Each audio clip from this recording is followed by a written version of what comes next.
बालक गृहपति, सभी परीक्षाओं में सफल होकर तुमने ये प्रमाणित कर दिया है कि भक्ति की शक्ति से कुछ भी संभव हो सकता है, मृत्यु को भी पराजित किया जा सकता है। हाँ बालक गृहपति, तुमने अपनी भक्ति की शक्ति से मृत्यु को भी परास्त कर दिया।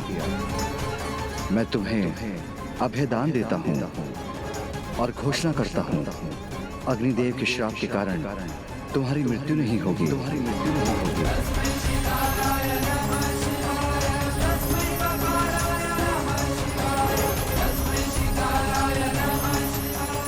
प्रभु महादेव ने स्वयं इस ऋषि पुत्र बालक को मेरे श्राप से मुक्त कर दिया।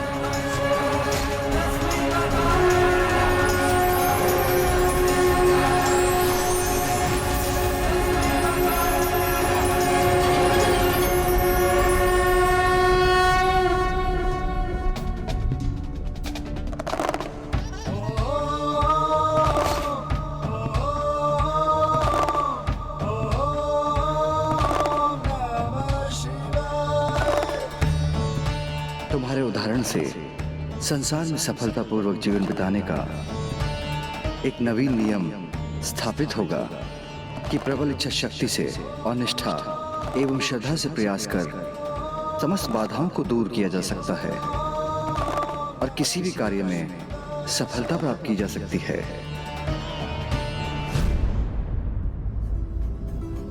हे महादेव,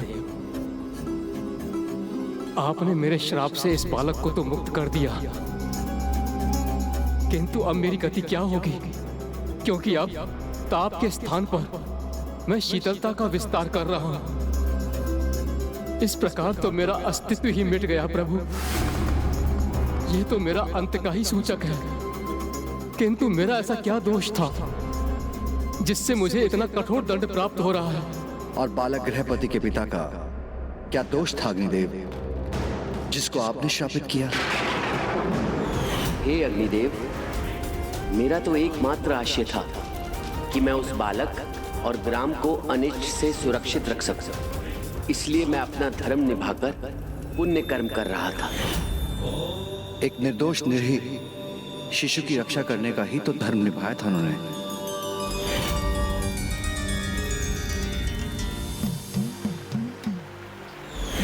जिसके समक्ष आप उसकी मृत्यु बनकर प्रस्तुत हुए थे, जबकि अभी उसकी मृत्यु का समय नहीं आया था।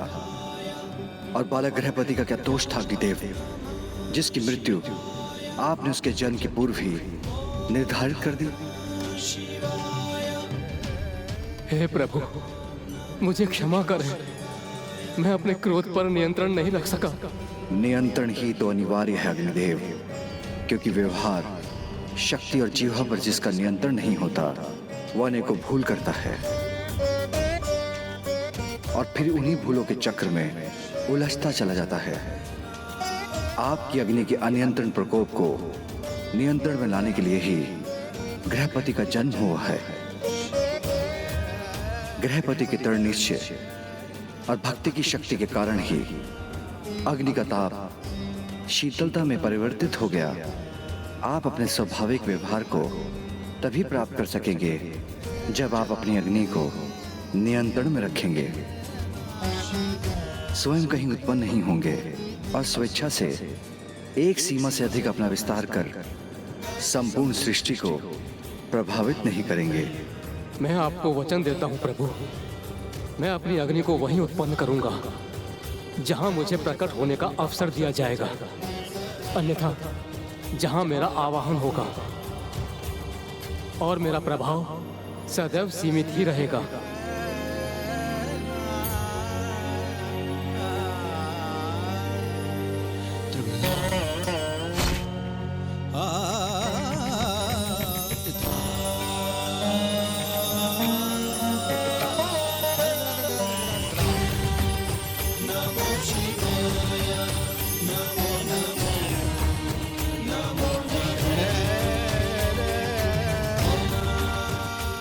प्रभु, आपका कोटि कोटि धन्यवाद प्रभु, आपका कोटि कोटि धन्यवाद। प्रभु, जब अग्निदेव ने स्वयं पर नियंत्रण रखने का वचन दे ही दिया है, तो संसार में एक और नियम स्थापित होना चाहिए। अग्नि के प्रति सबको सदा सचेत रहना चाहिए। अग्नि के उपयोग के उपरांत उसे अवश्य बुझाना चाहिए। आनंद और व्यसन के लिए अग्नि का उपयोग कभी नहीं होना चाहिए। तुमने सर्वथा उचित कहा बालक गृहपति। आज के उपरांत तुम्हारी कथा से समस्त जगत अग्नि के उपयोग के नियम को सदा स्मरण रखेगा और मैं तुम्हें सभी दिशाओं का नियंत्रक होने का आशीष देता हूं कि तुम अग्नि को किसी भी दिशा में आवश्यकता से अधिक बढ़ने से रोकोगे और जिस पार्थिव शिवलिंग का तुमने निर्माण किया है वह अग्नेश्वर लिंग के नाम से प्रतिष्ठित है। अग्नेश्वर लिंग के नाम से प्रतिष्ठित है। वह अग्नेश्वर लिंग के नाम से प्रतिष्ठित है।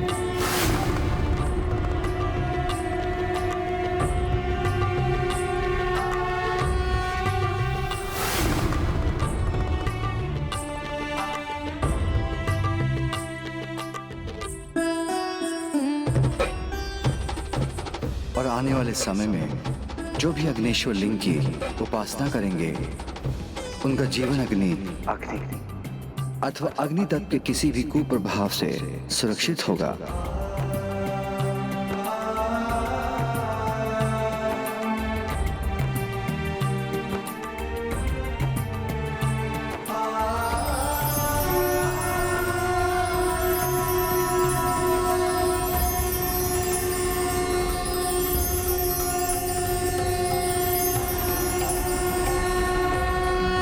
प्रभु गृहपति की जय। प्रभु गृहपति की जय। प्रभु गृहपति की जय।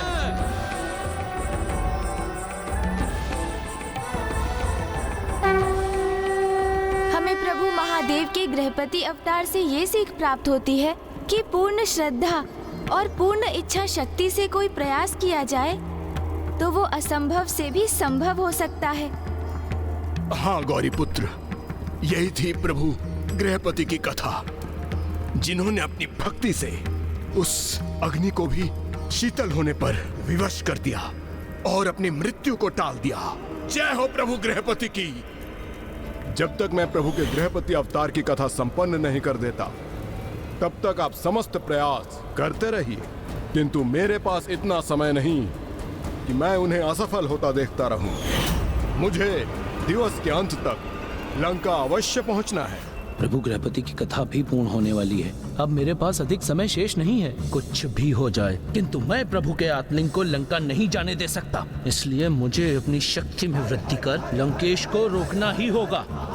लंकेश जो कर रहे हैं वो किसी भी दृष्टि से उचित नहीं, किंतु फिर भी वो अग्नि के इतने प्रचंड प्रभाव को सहकर भी आत्मलिंग को स्वयं से दूर नहीं होने दे रहे हैं।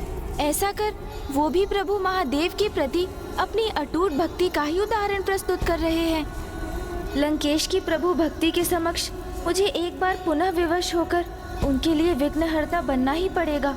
और आने वाले समय में जो भी अग्नेश्वर लिंग की उपासना करेंगे उनका जीवन अग्नि अथवा अग्नि तत्व के किसी भी कुप्रभाव से सुरक्षित होगा। प्रभु गृहपति की जय। कदाचित अग्नि से लंकेश की रक्षा करने हेतु मुझे भी वही करना होगा जो प्रभु गृहपति के लिए स्वयं प्रभु महादेव ने किया था।